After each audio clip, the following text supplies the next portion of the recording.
20 তাৰিখৰ দিনা তিতাবৰৰ পৰিৱেশ, সেয়া তিতাবৰ তিনিআলি। নমস্কাৰ বন্ধু-বান্ধৱীসকল, মই দীপজ্যোতিয়ে মোৰ এটা নতুন ভিডিঅ'লৈ আপোনালোকক স্বাগতম জনাইছোঁ।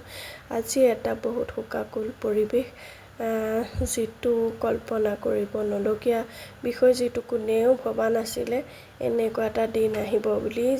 যিজন মানুহ ইমান ফূৰ্তিত, ইমান ধুনীয়াকৈ গৈছে আৰু এনেকুৱা এটা কথা শুনিব বুলি কোনেও ভবা নাছিলে, আৰু এতিয়াও কোনেও বিশ্বাস কৰিব পৰা নাই যে জুবিন দা আমাৰ মাজত আৰু নাই। আৰু সকলোৰে মৰমৰ, সকলোৱে ভাল পায়, সৰুৰ পৰা ডাঙৰলৈ জুবিন দাৰ গান শুনিলে সকলোৱে ভাল পায়। যিটো আমাৰ অসমৰ এটা অমূল্যৱান সম্পদ বুলি আমি সকলোৱে ভাবোঁ আৰু হয়ো। সেইবাবে সকলোৰে মনবোৰ কোনো মানুহে নকন্দাকৈ থকা নাই।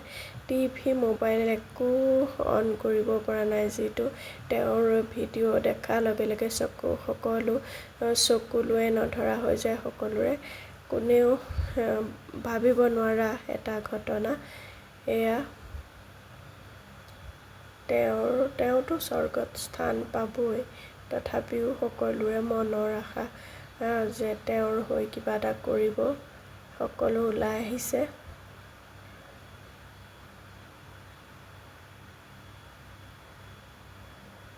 এয়া ৰাজপথৰ দৃশ্য।